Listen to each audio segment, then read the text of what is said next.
So we're just getting ready for a 4-game road trip here, trying to continue our winning streak. So we're on our way to Vegas. We're just packing up. Little challenge in this trip because we're actually going to wear our retros in Vegas on game 2, and same thing in Arizona. So we're actually taking a lot of extra equipment this trip. So a lot more moving parts, but we're just getting ready for the trip.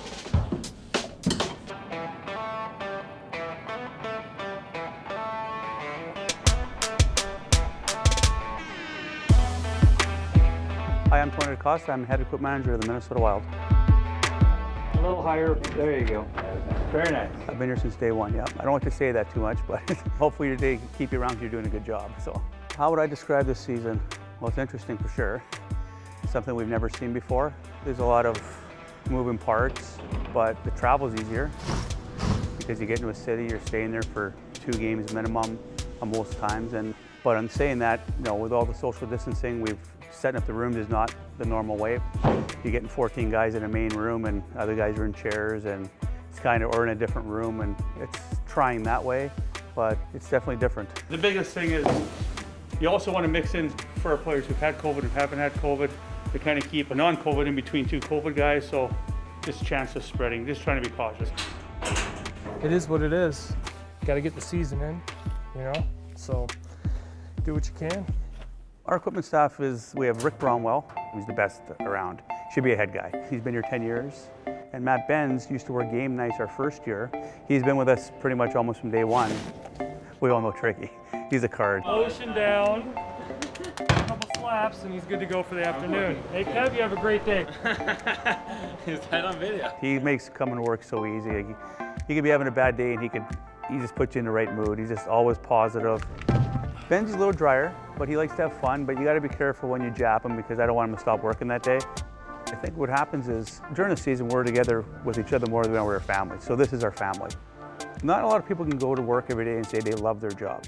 I've loved my job from day one, I still love it. It's just my passion. Obviously I've been doing it since I was 13. I don't think I'll do anything else, you know, unless I'm forced to, but I just love the game.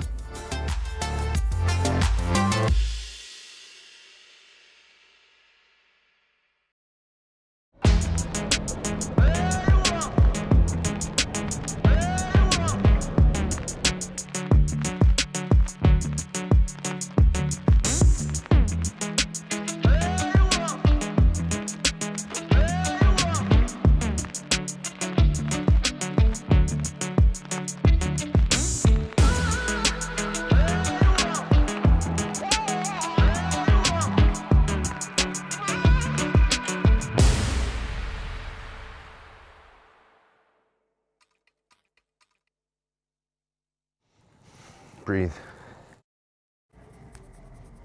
A couple guys like it. It's called reflexive performance reset.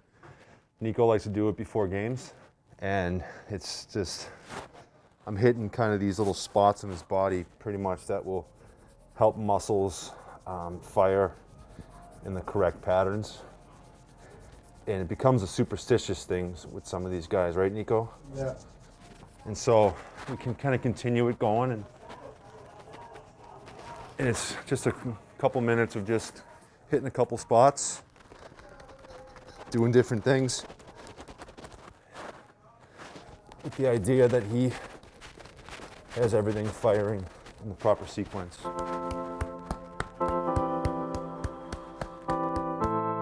My name is Sean Scahan, and I am the head strength and conditioning coach with the Minnesota Wild. People have remarked to me that I look like the head coach for the New York Rangers and also the head coach of the Pittsburgh Penguins. You know what, that's great because they're good looking guys, so I'll take that. Push, relax. How would I describe this season? Well, that's a great question because it is definitely different. How many guys can be in the weight room at the same time, or how many guys can be on the bike at the same time. But more importantly, it's the adjustment of monitoring that balance of recovery and work. Good? See you in a bit. Especially with how many games we're playing, we're not spending a lot of time in the weight room as we would a regular season. So the warm-up and the preparation for the games become the time when I can spend a lot more with the athlete. Eka, bring the energy, huh? Yeah.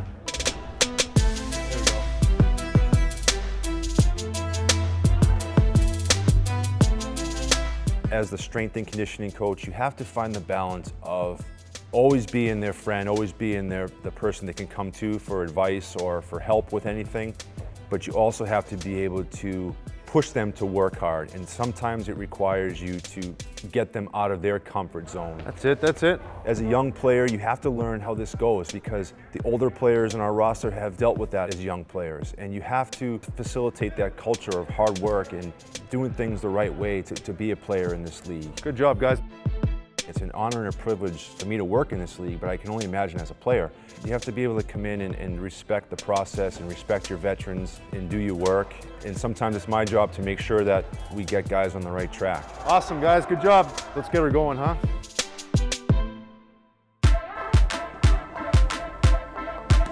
Welcome to T-Mobile Arena in Las Vegas, Nevada. We're in the desert tonight as the Minnesota Wild face off against the Vegas Golden Knights. Good step up by Foligno to hold the zone for Minnesota. Bumped by Nosek, gives it to Sturm, tries the backhand, Foligno scores! Loose puck at the line, Brodin sends down low for Foligno, they score! Marcus Foligno!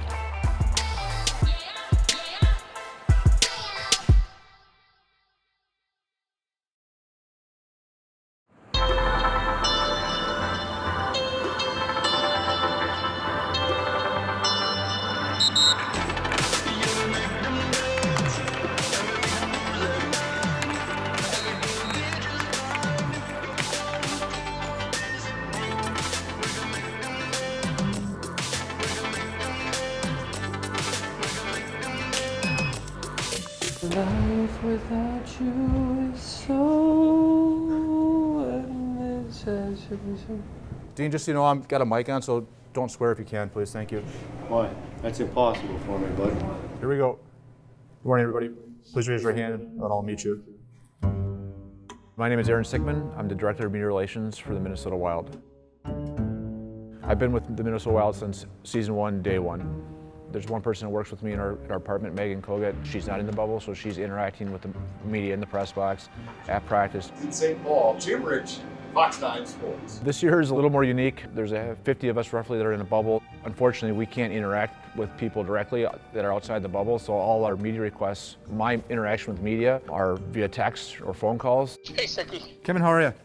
I'm good. How you doing, man? Things are good. We got Ian here, and then Zach's still coming. Zooming it's a great resource for us this year, but it's a pain in the ass. It's so much effort that we have to do to get media content. How about if I ask what that sound bar is you have over there? You look like you're running the Rolling Stones concert or something. Questions for Dean.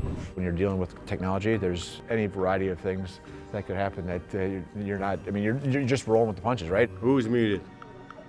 I can hear you now. How are you? Good. I hear you, Sarah. I'm good. Thank you. I think after a year of doing this, people are just so tired of doing it that it's not fun to interact with people through a screen. Can you guys hear me now? No? 1, 2, 3, 4. Still muted. Dean and the players are awesome to deal with. They understand it's different. They have a lot of flexibility. But if you suffer a defeat and you're not in a good mood and you can't figure out, why you can't hear something, or there's issues that pop up, it doesn't make things any more fun, right? Okay, we were just saying it's not Brandon's fault. It's 100% Aaron Sickman's. Dean loves Zooms. He just really loves them.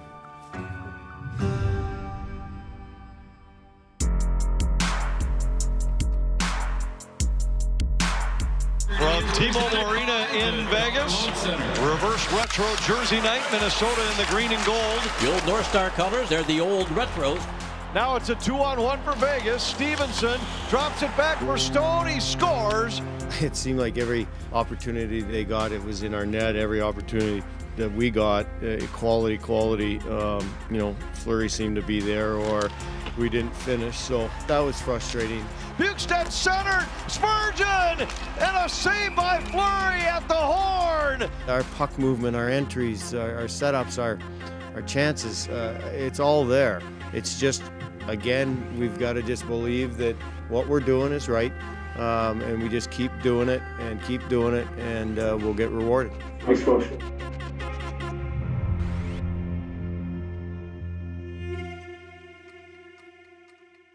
He's going to play 49 face-off, loss, 36 can go. So we got a low guy, we're going to try to go to the point. Are we okay with that? Oh yeah, 26 guys in there. Hello, my name is Jonas Plum and I'm the video coach for the Minnesota Wild. What camera am I supposed to look at? You're looking at me. No, I'm looking over there. My first foray into hockey was I was doing a marketing internship with the Vancouver Giants in the Western Hockey League. And the GM at the time, Scott Bonner, came up to me and asked me if I knew anything about computers, and I said, yes, I know some things about computers. And he said, do you know anything about hockey? I said, yes, I know a little bit about hockey. He goes, fantastic, you're the new video guy. Once I've captured it locally, the first period, it'll get pushed out from my laptop to the server, and then once that gets pushed out, then all the coaches can view it. The main part of it is making sure that the coaches have the video that they need, and not just the coaches, but anyone in the organization, be it the players or Billy and his group. The most challenging part for me is just making sure all my equipment works. The server and I have had a good working relationship, and we haven't really had too many dust-ups together. She's a beaut, that one.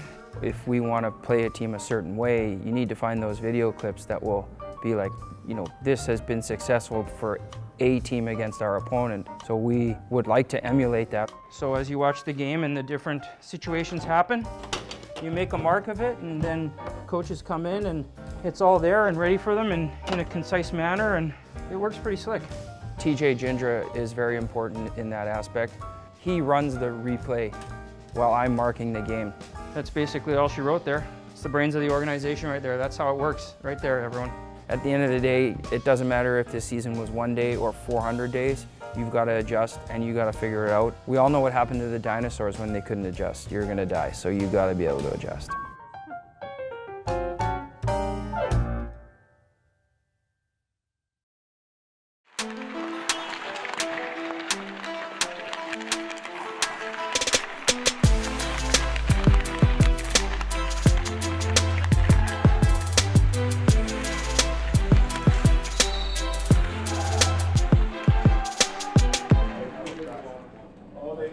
How you feeling today?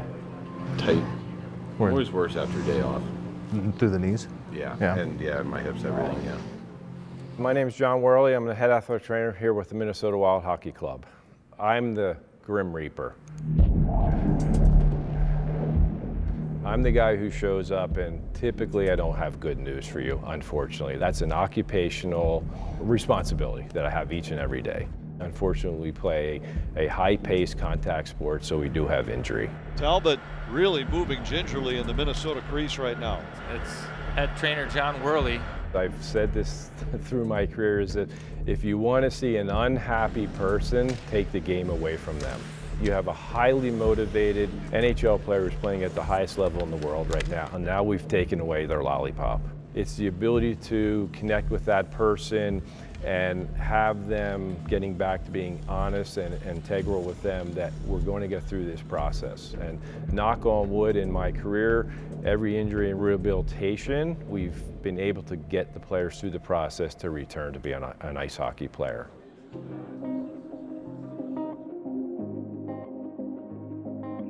Once again, it's a unique year for us. Our backgrounds are typically in the management of injury and illness with all players and staff, and that goes along with the staff members who I work with, who are excellent athletic trainers as well, and Travis Green and Phil Watson.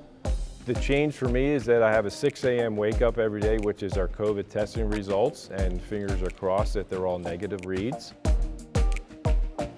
Many times as highly motivated people, we think more is better. More is not always better.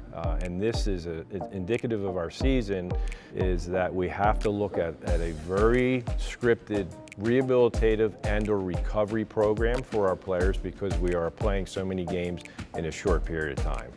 Our players and our staff, we love routine. And if we interrupt the routine, there are many times that physically it may help, but I look at the mental and emotional part of that may not help that person in their performance. And the bottom line for all of us, it's performance. The Wild hit the desert tonight. Road trip continues. Minnesota facing off against the Arizona Coyotes. Our background is strong in musculo and orthopedics and injury management and so forth, but now we're evolving into recognition of psychology and mental health and psychiatry and emotional support, and that's across the board in our country. Kaprizov in. He's cut off and forced outside to Bukestad, who scores! I believe the challenges of the travel, the frequency of games, the condensed schedule, if we're not enjoying ourselves with one another, then we're on an island, and it's tough to survive on that island. Ahead to Greenway. Greenway in on the breakaway. He scores! Minnesota does their job and earns 2 in the desert. I truly believe that we've done it before, and I don't see any way we're not going to be able to work through this and get back to as much normal as we can.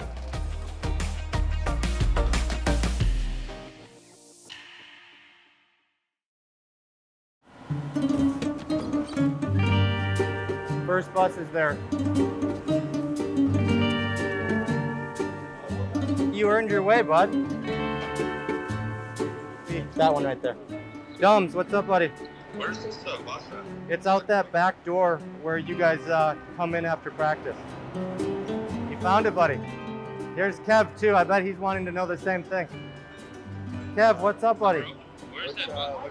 Tonight, luckily, we're going home. We're 17 to 20 days on the road, so we're all antsy to get home and see our families and do some laundry. Hi, my name's Andrew Height, Director of Team Operations with the Minnesota Wild. Test, test, test, test.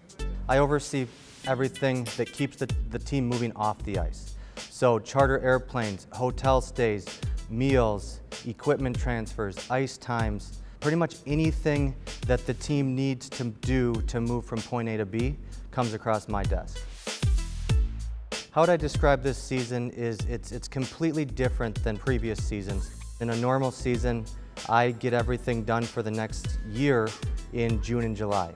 This season, I got everything done 2 weeks before we started games. Hey Kirk, 8-10 bus. In previous years, you set up, you know what you're getting in each city, and it remains the same.